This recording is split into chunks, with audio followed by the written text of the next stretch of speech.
Hello there, I'm making this video for 6 reasons.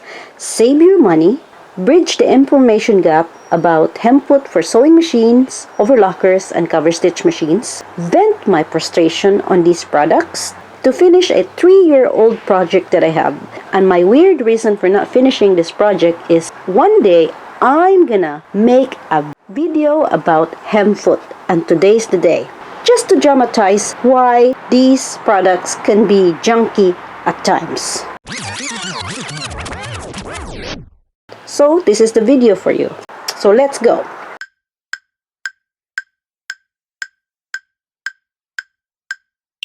For domestic sewing machines, there are 2 types of hemfoot that you can buy. The one is a screw-in, where you screw this on your presser foot and you're good to go. The other one is a built-in snap foot. However, if you do not have a built-in snap foot, let's say you have an older machine and you only have a screw-in foot, you can buy an adapter that looks like this. This cost me like $5 like 6 years ago. How this works is you screw this part in, and then there's a mechanism here. You push this thing here like this, and it releases the foot. So you can change your sewing machine that has a screw-in foot adapter to this mechanism. You can buy this adapter and change your machine to a sewing machine that can take on snap foot attachments and accessories. And I'm going to show you what it looks like this. See, I attach it and then I'm going to release it, and it releases it. So before I move on to the topic of hemfoot, one of the biggest secrets in a sewing machine dealership is you walk into a store and say, I want a sewing machine that can take on a lot of foot accessories. And of course, they're going to sell you $400, $500, or even $1,000 worth of sewing machine because, oh my God, this is so nice. Oh, you can have all the foot that you want. But they will never tell you to fix this problem by just buying this cheap made in China adapter. On with the actual topic.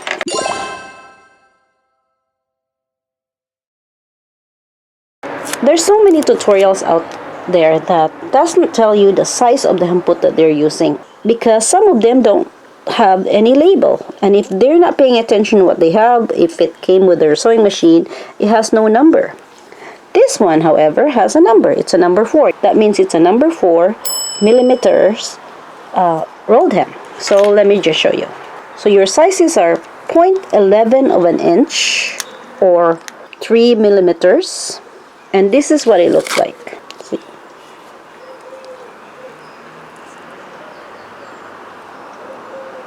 The next size is,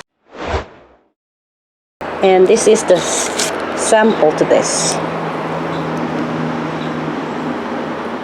The next size is 0.23 of an inch or 6 millimeter, and this is what it looks like.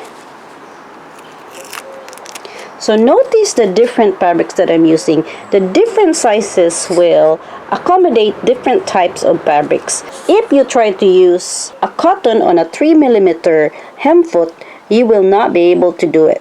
It's gonna be an awful experience. So the smallest size can only accommodate chiffon, even organza, and soft fabrics. The middle one is the tricky one because you have to kind of experiment, because it does a little bit of this type and this type depending on the softness of the fabric. This 4 millimeter can do both, but it really needs you to experiment to get your best result. The biggest one in this group is 6 millimeter. This can accommodate like a calico. But again, you have to really experiment again because some calico are stiff. And one thing about using hemfoot is you have to be really good with your line so that you can achieve the best result. Okay? And I want to point out to you that I made a lot of mistakes, so you know.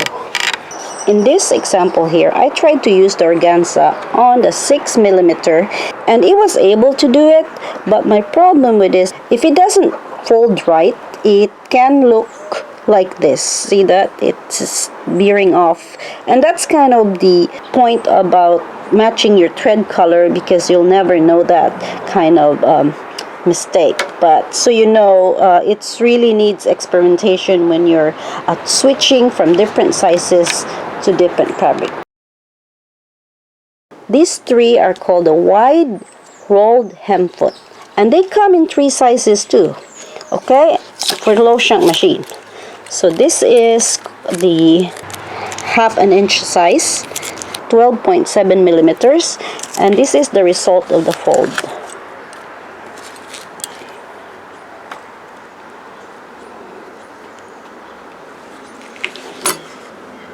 This is the 3/4 or 19 millimeters. This is the result of the 3/4 fold. The next size is 1 inch. It's bigger, and this is the result. Okay, so I'm going to show you the 3 comparisons here. So this is the 1/2 inch, this is the 3/4 inch, and this is the 1 inch. Now if you notice, I'm using a consistent medium weight fabric. Like this is a silk and this is a cotton.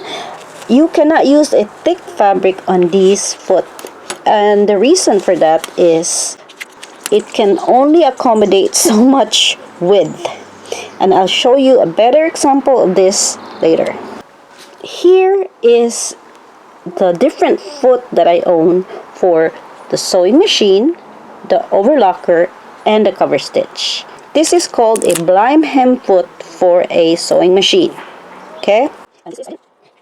I didn't really sew this. There's so many tutorials out there on how to use a blind hem foot, but essentially you're sewing from the back, and you line up your stitch here, and if you open it up, the outside would look like that. So these are the superimposed stitches that I used a Sharpie on, so you could see the outside effect. Obviously you used a colored matching thread to do this, but the effect is you sew it from the back and then you unfold it and it looks like this. So this is for a blind hem foot for a sewing machine.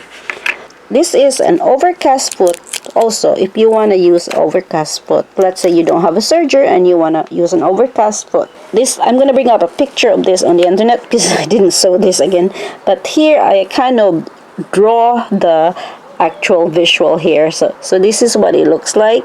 It's just an overcast stitch foot, and you use this to get your line up. So essentially all this hem foot is really to get your lines. Of course you can do that without the foot if you want to know the truth, but it takes finesse to do this. Also, I would just want to make sure to mention that overcast foot on a sewing machine does not like thin transparent fabrics like this, because it will show and it would look a little ugly. So it's only on medium size non-transparent fabric, because it will show and it doesn't look good, and also it will compromise the stitch too. So chiffon, organza, light silk does not do well on an overcast foot application. Here is a blind hem foot for a serger. Now again, when you say hem foot, you'd think, oh, this is the solution to all my problems. No, because blind hem foot, or I just call it hem foot, for us overlocker has a fold action, but it's actually a ladder stitch. So in other words, you can only use it on fabrics that are thin. If you use a thick fabric, it will not work, because here I have an example. So you use your foot on your overlocker, and the blade is gonna cut this part here, and you get your line. So it really is just to line you up. Okay, that's what it's for. It's an overlocker hem foot. And when you unfold this, you're gonna unfold this, you're gonna see a result on the front side that looks like this. So it really is a ladder stitch. But my problem with it is if you use a really thick fabric, it's not gonna work like a sweater knits or fleece. Ladder stitch are very selective. It cannot be too thick or too bulky because it will fight. I don't know how to say it. It will push each other. The fibers will push each other and it will affect the hang of the fabric. So this only works on certain medium weight fabrics, but not all fabrics. So pay attention to that. Let me show you an example. This is a thin fabric. This may work, but I will still not use a blind hem foot serger for this project because I just don't like it when it's finished. It has an effect on the hang of the fabric. This is another project of mine where this is a sweater knit fabric, and I will not use again an overlock hem foot for this because it's thick. It will not set right if I use it. So I'm really choosy about using hem foot overlocker on my projects because they're not what they promise to be. That's just from my experience. This is a hem foot for my cover stitch machines. I have different cover stitch machines. I have not used this, to be honest. I haven't installed this. I know this is another accessory so you can catch the line in the back. See, so you can catch it appropriately. Okay, so you will have the 2 running stitch on the front, and then the back side you can catch it. If you're new to cover stitch machine, you're gonna learn it the hard way that not all folds will be catched. So you need this to help fix that problem. So this is the blind hem foot, overcast foot for sewing machine, hem foot for overlocker, hem foot for a cover stitch, but all of them serves the same purpose, to line up your stitch, which you can do without buying these products by just practicing on your finesse. Before I wrap this up, I'm gonna just show you a different illustration on ladder stitch. This is a fleece and has a pile, so this doesn't work very well with ladder stitch because when you let it hang like that sideways after the ladder stitch, it better be the correct tension and perfectly line up because it will buckle up. It will not set right because the fabric is thick. So in other words, the blind hem foot for serger are mostly for medium weight fabrics. Here I have different foot accessory that can be mistaken as a hem foot, but I'm gonna still cover it anyway because to just give you the distinction between one from the other. So this is called a pre-folded bias binder. What is a pre-folded bias binder? This is what a pre-folded bias binder looks like. This is also a pre-folded bias binder. The difference between these two is the width size. I think this is a 1/4 and I think this is 3/8. I'm gonna pull up a picture of a different type of this foot that has 3 sizes, but be very aware of this product because even though it shows 3 different sizes, it doesn't change the height of the thickness of the fabric that you can accommodate. So kind of useless. I'm sorry. It's still limiting because what else can you accommodate with this thickness of a fabric? Your quilt? Just very limited application, in my opinion. Now, there is such a thing as a bias rolled hem foot. Alright. Now, this one is not pre-folded. Let's say you're making it from scratch, from home, and you want to be able to use it and roll it as you stitch. You can do that. This is the result. What I notice about this size though, it only is happy with this type of size. This is the 1/4. I cannot imagine using wider bias tape on this because it won't accommodate it. It's just not logistically possible to roll a bigger bias binder out of this. Now I'm gonna pull up on the video screen a foot called crimping foot, and there's different sizes of this also. A crimping foot is really specific. If you have one of those machines that has the screw in, you can screw it in and you can push it into your presser foot, you can use this. But again, very limiting because what else can you push with this much of a space on your bias foot? Not very much. So again, when you say, oh, I want to buy a spot attachment, well, this is what you can use with it. And why is that limiting? Sewing needle is position is dependent on where it will sit here and where your stitch will go here. Now this is another pre-folded bias tape foot, but this can be used as a tape foot or a trim foot or an edging foot.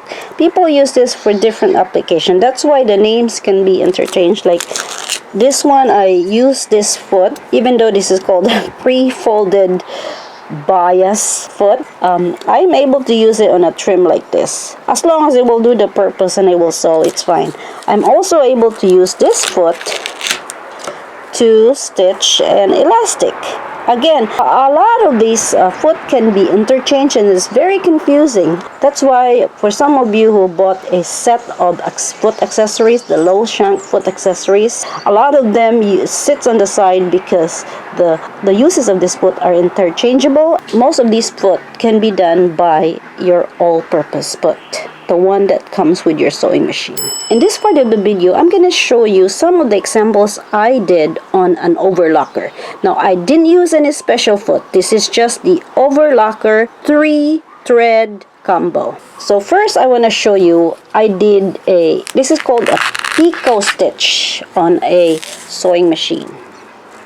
Okay, that's called a picot stitch. My source is from an old VHS video in the 1980s. Now let me show you a picot stitch for a serger. So it's a rolled hem stitch that's longer. Okay, let me illustrate this even more. So this is called a rolled hem stitch on an overlocker or serger. 3 needles rolled hem stitch. It's the same thread, but I changed the length of my lower looper. So this is the result of a rolled hem on an overlocker, and this is called a picot stitch on an overlocker. Here is another example that I did. This is a rolled hem stitch on an overlocker, and this is the picot stitch. The picot stitch is, I didn't fix the tension, so it looks buckling up. Here is another example on an organza. See how close they are together? And this one, of course, I didn't fix the tension. Again, my source is an old VHS tape from the 1980s because I'm kind of like very confused. What is a picot stitch and what is a rolled hem stitch? Okay, so let me just summarize it all for you. This is a picot stitch for a sewing machine. It's also called a hanker stip stitch. This is a picot stitch for an overlocker. This is a rolled hem stitch for a sewing machine, and this is a rolled hem stitch on an overlocker. Now I want to show you that different fabrics have different effects on a rolled hem stitch. Like this is a keepsake calico fabric, and do you see how stiff it looks? And that's because the successive rolled hem stitch on this fabric has an effect on the hang of the actual fabric. So you use this for table napkins. So I won't use this on certain applications because it doesn't hang correctly. But again, I want to emphasize that using rolled hem stitch does not apply to different fabrics. It depends on what you're using, is what I'm saying. Here I have experimented with a rolled hem stitch on an organza, printed organza. I think this is a foiled print organza. That's what it looks like. This is a light knit. This is a lettuce stitch finish on your fabric. This is what you use. What I did is I tugged the fabric as it stitches, and you work with where the knit is going, and that's what it looks like. Here is called a waffle fabric, and I used this rolled hem stitch on it. Here, this is called a shantung fabric. This is shantung silk. That's what it looks like. This is a rayon knit. I use a 3-needle rolled hem on it. Rayon blend. Actually, this is a flannel. This is what it looks like. Now, if you notice, the consistent thing about this fabrics are they're lightweight, because if you try to use it on a stiff fabric, it will affect the hang of the fabric and limit this to certain fabrics that are lightweight. It has flow, so it doesn't restrict it. The denser is the stitches, the more it will stop it from moving too much, or it impedes the movement of the fabric. So you limit yourself. I can't keep repeating myself. Yeah, there's limitation to what kind of fabric you can use with these rolled hem on a serger, and so does the sewing machine. Here is another example of chiffon that I did a rolled hem on. It works really, really well on certain soft fabrics. Yes and no. You gotta make sure that it does not hit the foot that you're sewing it on. This is the most basic thing that you need to pay attention to when you change foot. You don't want the needle to hit the foot you just installed. Some machines has 3 needle positions. Some machines only have 1 needle position. So you just crank it up with your hand and make sure that nothing is in the way when you stitching, and you use your hand to do that slowly. What is the biggest misconception about buying hem foot? The biggest misconception is you can do anything with it. That is not true. Just because it's called a hem foot does not mean that it is the solution to all your hemming problems. Can you use an interfacing and use the hem foot too? Well, the idea here is to save you time. You use one or the other, or just skip the hem foot and just go with an interfacing. And when you're doing a top, like a blouse, there's different finishes to a blouse. I say one or the other. You're doing redundancy here. You want to use a hem foot to ease your sewing. But if the interfacing can achieve that for you, go for it. And also, adding an interfacing and using the hem foot can add bulk, so not recommended at all. But it's your call.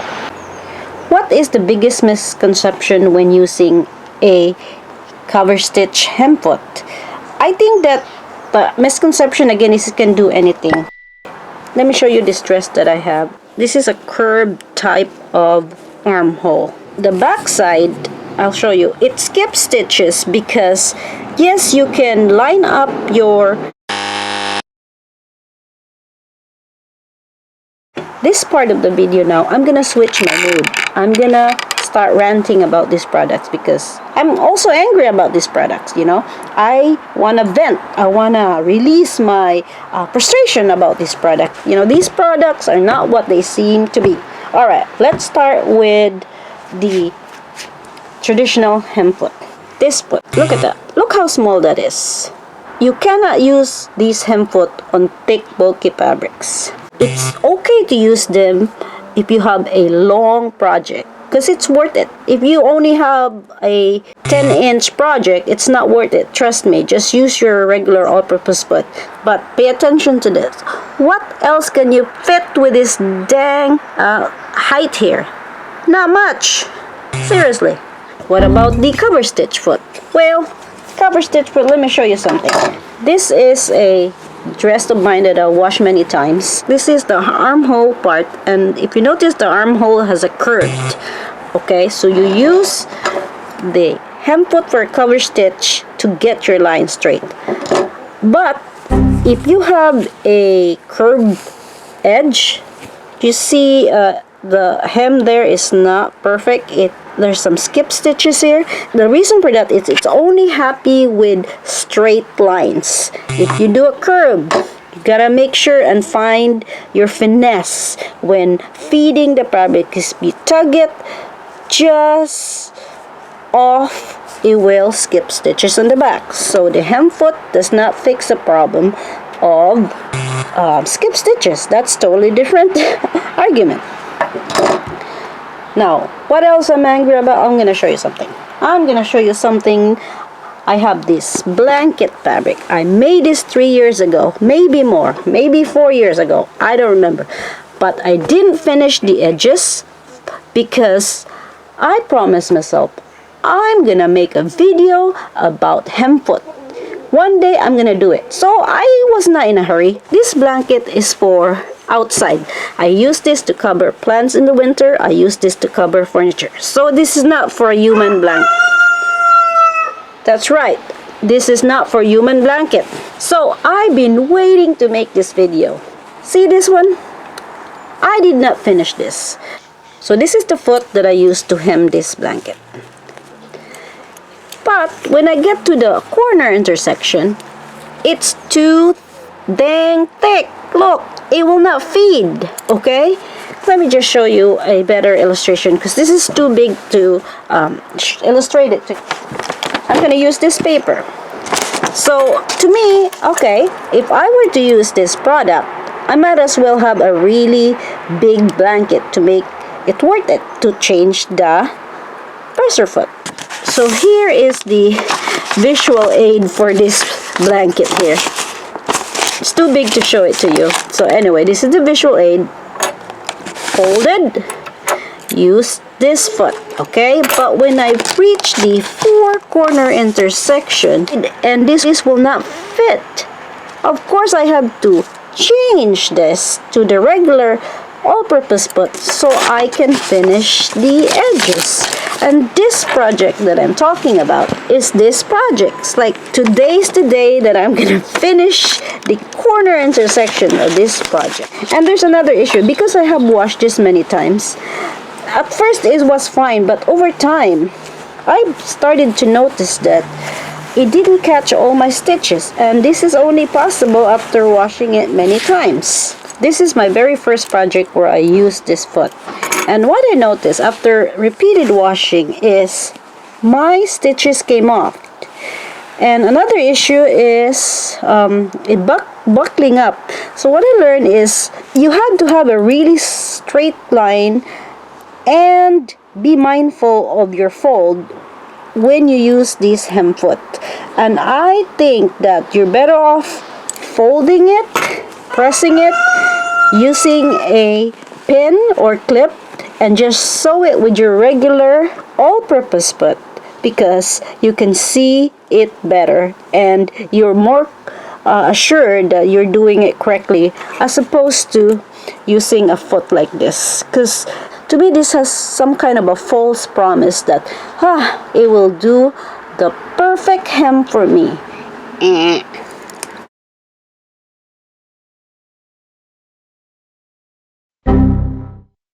So I hope you learned a little bit in this video, and I'm gonna go and finish these dang corners here 3 years or more in the making. Thank you so much for watching, and I'll talk to you on my next video. Finally get to finish this. Happy day. Bye.